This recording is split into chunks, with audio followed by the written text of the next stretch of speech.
Regarding the greatness of the mitzvah of Avos Yisrael, we have two very similar statements, very similar Mamari Chazal. One is from Hillel HaZaken. He said, what you don't want done unto you, don't do to someone else. And that's the entire Torah. The rest is its commentary. Rabbi Akiva, in a later generation, said, Avos Yisrael, this is a great rule in the Torah, a very all-inclusive, general, important rule in Torah. Now, while these statements sound very similar, they're actually quite different.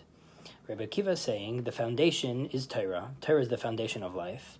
Avos Yisrael is a big, important rule in that Torah.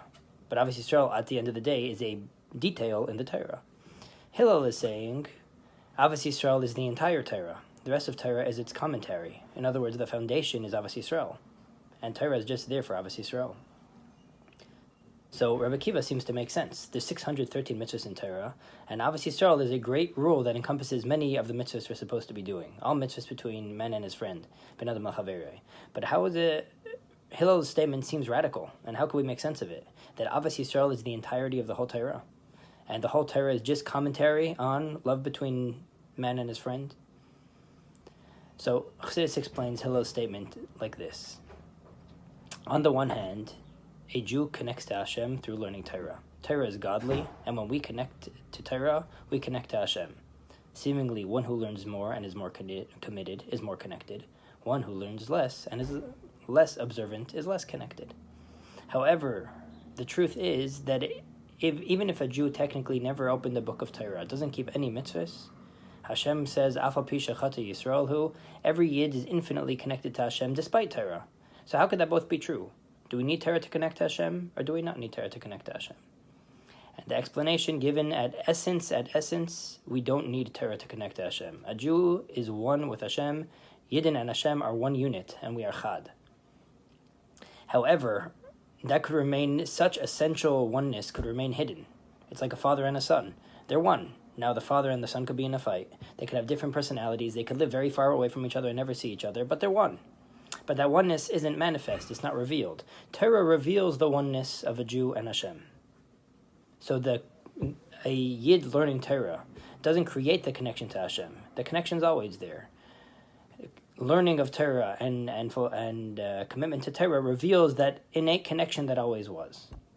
So if that's the case, if this is the truth about a Yid's connection to Hashem and to Torah, what should come out? The more a Jew is committed to Avos Yisrael, and the more a Jew feels love from his fellow Jews and loves his fellow Jews, the closer he will naturally become to Torah. And the closer one comes to Torah, the closer one is really committed and connected to Torah, the closer he will become committed to Jews around him, and the closer his sense of Avos Yisrael will become. And this is what Hillel is saying, that what's at the core of Torah, what's behind all of it, what's behind all 613 mitzvahs? The oneness of Hashem and the Yidden and all 613 mitzvahs. The entirety of Torah is just there to reveal that connection, that oneness between Yidden and Hashem. And if I find that oneness of Yidden and Hashem, then naturally the whole Torah is gonna start connecting and clicking with me. We see this very often now with Shluchim, with Chabad houses, and with that Chabad house approach, that you don't need to wait for a Yid to become connected to Torah in order to connect them to Hashem. Reveal how they're connected to Hashem, and the more they feel that, and the more that resonates with them, the more they will naturally connect to Torah. Here's a beautiful story that brings this out. There was a tzaddik named the Zviller Rebbe, who was put in prison in Siberia for spreading Torah mitzvahs, and he was there for 7 years. One day, him and another Jew who was not from, an older gentleman, got called to the main office in their camp, slave camp, whatever it was called.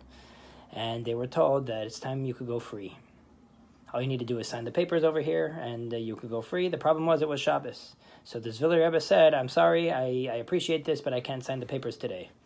At which point the officer got very upset at him. Do you know what you're dealing with? Do you know how important this is? If you don't sign today, who knows when the next opportunity for you to go free is? He says, I'm sorry, but I'm a man of Torah. I can't sign. This inspired the gentleman right next to him, who said, when he was given the papers, even though he never kept Shabbos, he says, listen, I'm a Jew too, so I shouldn't be signing this paper either. At which point the Zviller Rebbe told the officer that for me, I'm not going to sign. I'm younger. I could survive this place. He's an older gentleman. He can't survive this place. If he's not going to sign, I will sign for him. At which point the officer was so moved by this whole encounter that he just said, I'll sign for both of you and you guys could both go free. This shows that real commitment and dedication to Torah, to the point of Mesiras Nefesh, should naturally lead us to real commitment and Mesiras Nefesh to another Jew. And if I'm so committed to Torah that I'm going to sacrifice my life for it, then that should naturally make me realize that I'm so committed to another Jew that I will even sacrifice my Torah for it, if need be. In Sfarim, just to close off, I saw an interesting point. It says that everything someone does and they want to measure their success, they need to have a proper metric, that based on that metric they could see how successful they are. In business, how are my sales, how are my numbers, and if my numbers are good, that means I've been successful. How does one know how they're doing in their Judaism? How does one know how they're doing in their Limud Torah? The more you're learning, does that make you more judgmental to Jews around you? Does that make you see their flaws and their chesronos more? Or does that make you more embracive? Does that make you see them as beautiful Jews and see their milas? That is the best metric, because Zehu Kol HaTorah Kula. Like Hillel says, the entirety of Torah is there and centered around Avos Yisrael. And so naturally, proper Limud Torah should naturally lead me to feel a closeness and a oneness and a non-judgmentalism and a real love to every Jew around me. Have a great Shabbos.